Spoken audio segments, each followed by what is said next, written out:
बच्चों, आज हम करेंगे वितान भाग 1 में लेसन है आपका भारतीय गायिकाओं में बेजोड़ लता मंगेशकर। कुमार गंधर्व का लिखा हुआ व्यक्तिवृत्त है बच्चों, और इसमें लेखक ने लता जी की गायन की विशेषताओं का वर्णन किया है। जैसा कि इसका शीर्षक है भारतीय गायिकाओं में बेजोड़ लता मंगेशकर।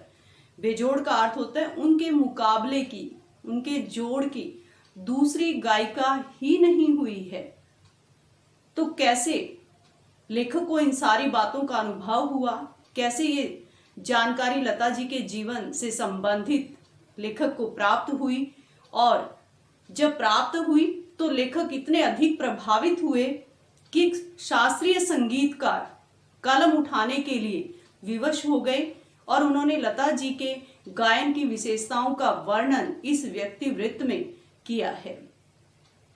तो लेखक ने बताया बच्चों कि एक दिन बीमारी की हालत में, कि लेखक बीमार होते हैं और अचानक ही रेडियो पर गाना वो सुनते हैं, तो गाने का जो स्वर है वो इतना अद्वितीय था, अद्भुत था कि लेखक आश्चर्यचकित रह जाते हैं कि ऐसा स्वर तो मैंने पहले कभी नहीं सुना।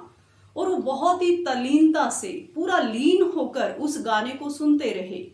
और अंत में जब गायिका का नाम घोषित होता है लता मंगेशकर, तो लेखक सोचने लग जाते हैं कि दीनानाथ मंगेशकर की बेटी का जो स्वर है वो उन्हीं की तरह अजब गायकी लिए हुए है। वो स्वरूप स्पष्ट लेखक को नजर आता है, और तब से लेकर आज तक लेखक लता जी के गाने निरंतर सुनते आ रहे हैं। और वो जो गाना रेडियो पर पहली बार लेखक ने सुना वो बरसात से भी पहले के किसी चित्रपट संगीत का था। तो लेखक ने बताया कि खुद उन्होंने भी मात्र 10 वर्ष की आयु में शास्त्रीय संगीत की मंचीय जो प्रस्तुति है वो की थी, लेकिन ऐसा अद्भुत जो स्वर है, ऐसा अद्वितीय जो स्वर है, पहली बार लेखक के कानों में पड़ा और लेखक प्रभावित हुए बिना नहीं रह पाए। तो ऐसे जो चमत्कार हैं कि बाद में आने वाले जो गायक गायिकाएं हैं या कला के क्षेत्र में बहुत सारे ऐसे लोग हैं जो पहले वालों से आगे निकल जाते हैं।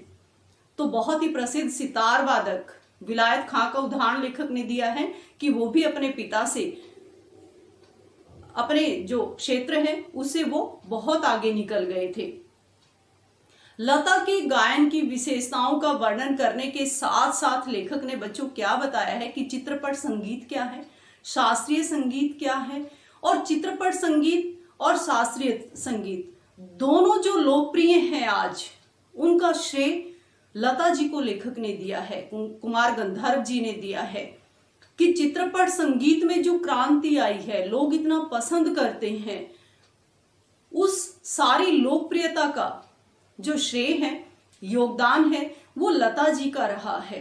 तो लेखक ने बताया कि आजकल घरों में छोटे छोटे बच्चे, नन्हे मुन्ने जो बच्चे हैं, वो भी स्वर में गुनगुनाते हैं। उनका स्वर ज्ञान बढ़ा है, सुर ताल लय क्या होता है इन सारी चीजों का पता उनको चला है।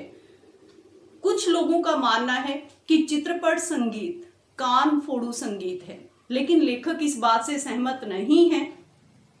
उनका मानना है कि जैसे ही चित्रपट संगीत के क्षेत्र में लता जी का योगदान हुआ, लता जी ने अपने कदम रखे, लता जी ने गायन शुरू किया, तब से लोगों की जो अभिरुचि है, उनकी रुचि है संगीत के प्रति, जागी है। वो संगीत को समझने लगे हैं। चित्रपट संगीत यानी कि फिल्मी संगीत, पर्दे पर दिखाए जाने वाला जो संगीत है, और जो पार्श्व गायक और गायिका होती हैं, पर्दे के पीछे रहकर वो गाते हैं, उसको चित्रपट संगीत कहा जाता है बच्चों। और शास्त्रीय जो संगीत है वो दरबारी संगीत है, जो बहुत ही परिष्कृत शुद्ध भाषा में होता है। उसके जो राग होते हैं, ताल होते हैं, वो आम आदमी नहीं समझ सकता।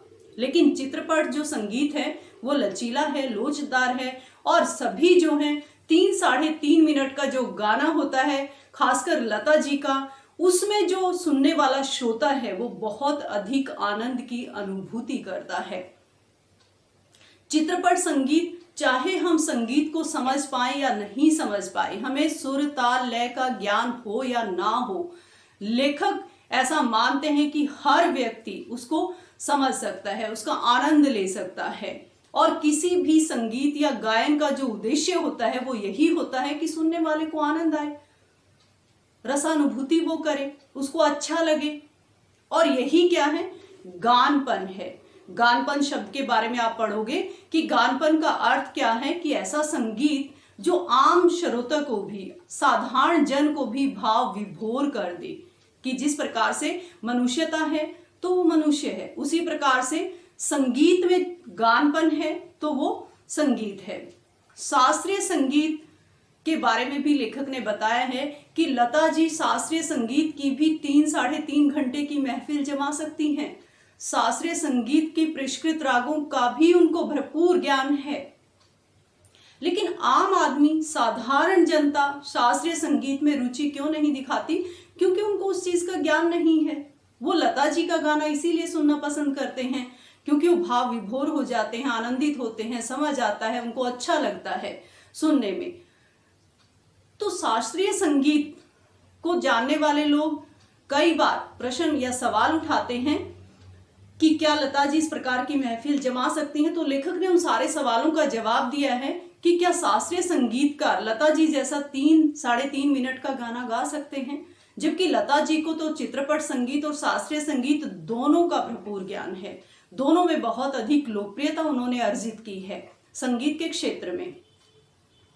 तो बच्चों, किस प्रकार से लेखक क्या कहते हैं कि बहुत सारी जो चीजें हैं, एक दो जो कमियां हैं वो भी नजर आती हैं लेखक को, लेकिन लता जी के गायन की जो विशेषताएं हैं पहले लेखक ने वो बताई हैं कि लता जी बहुत ही मधुर गाती हैं, कोमलता और निर्मलता उनकी स्वर लिपि में भरी हुई होती है। और सबसे बड़ी जो विशेषता है, दो शब्दों के बीच में जो अंतर होता है वो लता जी बहुत ही सुंदर आलापों के द्वारा उसको भर देती हैं और पता भी नहीं चलता कि वो दो शब्द कब आपस में विलीन होते हुए एक दूसरे में समा जाते हैं। उनकी स्वर लिपि बहुत ही मधुर होती है, मुग्ध होती है। कुछ जो कमियां लेखक कहते हैं कि मुझे नजर आई, लेकिन इसमें लता जी का दोष कितना है और संगीत निर्देशकों का या दिग्दर्शकों का दोष कितना है वो मैं नहीं कह सकता। अगर मैं उनकी जगह होता तो लता जी से और भी कठिन काम में ले सकता था।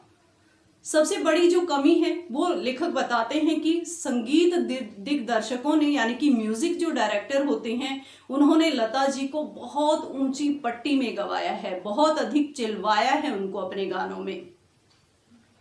और दूसरा क्या है कि किस प्रकार से करुण रस के साथ न्याय लता जी ने नहीं किया है, ऐसा लेखक का मानना है। लेकिन उसमें लता जी का दोष वो नहीं मानते, संगीत निर्देशकों का दोष अवश्य मानते हैं।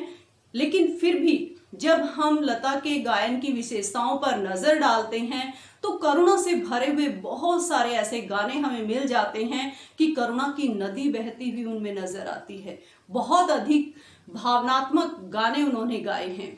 सबसे पहले तो आजादी के प्रथम अवसर पर ही पंडित जवाहरलाल नेहरू की उपस्थिति में ऐ मेरे वतन के लोगों, जिनको सुनकर तत्कालीन प्रधानमंत्री की आंखों में भी आंसू आ जाते हैं, ओ बाबुल प्यारे।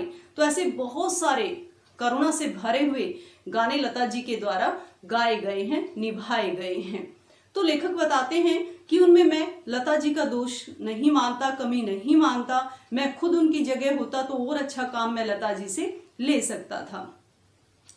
चित्रपट संगीत क्या है, शास्त्रीय संगीत क्या है, दोनों ही संगीतों का महत्व जो है वो गानपन है। गानपन है तो संगीत है। गानपन यानी कि गाने का ऐसा अंदाज जो साधारण मनुष्य को भी आनंदित करे, रसानुभूति प्रदान करे। शास्त्रीय संगीतकार जो होते हैं, लेखक ने कहा कि बहुत ही आत्म संतुष्ट वृत्ति के होते हैं। उनका मानना है कि हम ही गायन के क्षेत्र में सब कुछ कर सकते हैं और लोग कोई नहीं कर सकता। लेकिन लता जी हमारे सामने एक ऐसा उदाहरण है बच्चों कि किस प्रकार से उन्होंने छोटी सी आयु में गायन शुरू किया और लगभग आधी शताब्दी से भी ज्यादा समय हो गया है, आज भी वो इस क्षेत्र में टिकी हुई हैं। एक राग भी बहुत दिनों तक नहीं टिकता।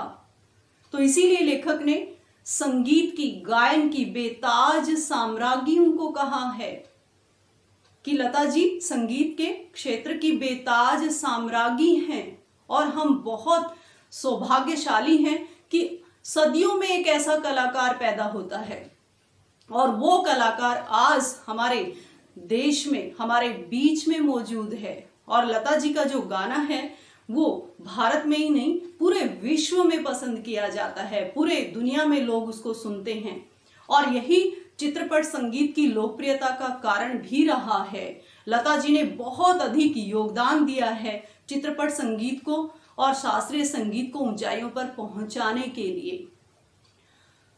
अंत में इसमें आप बच्चों पढ़ोगे कि संगीत का जो क्षेत्र है वो बहुत ही विस्तीर्ण है, बहुत बड़ा है, व्यापक है। हर रोज यहाँ पर नई धुन, नए स्वर, ताल, लय, बहुत सारी जो खोजें हैं वो होती रहती हैं।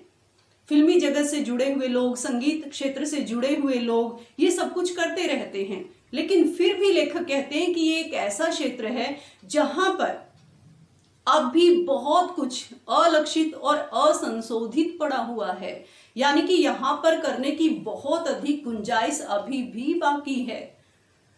किस प्रकार से लोग यहाँ पर जो हर राज्य की लोक गीत होते हैं उनके ऊपर नई नई धुनें बना सकते हैं, नए नए जो गीत हैं वो तलाश सकते हैं।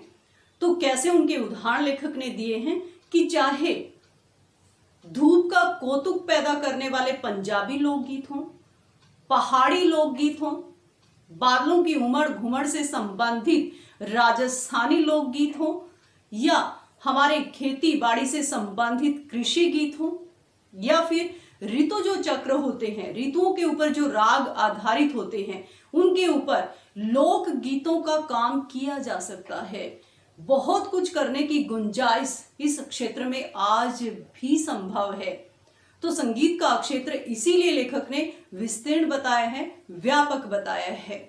तो इसमें लेखक ने कुमार गंधर्व जो लेखक हैं बच्चों, लता के गायन की विशेषताओं का वर्णन किया है कि किस प्रकार से लेखक लता की गायकी से प्रभावित होते हैं और किस प्रकार से लता जी ने चित्रपट संगीत को लोकप्रिय बनाने के लिए अपना योगदान दिया है। चित्रपट संगीत क्या है, शास्त्रीय संगीत क्या है और चित्रपट संगीत को लोग किस प्रकार से अब समझने लगे हैं। कुछ लोगों का मानना है कि कान फोड़ू है, लेकिन लेखक जो है इस मत से सहमत नहीं है कि चित्रपट संगीत ने ही लोगों की अभिरुचि पैदा की है संगीत सुनने के प्रति और सुर, स्वर, ताल, लय का उनको ज्ञान होने लगा है। और लता जी में तो स्वर, शब्द और तालों का जो है, तीनों की शब्दार्थ की त्रिवेणी उसको कहा गया है कि किस प्रकार से लता जी की स्वर लिपि जो है वो हर कोई सुनना पसंद करता है।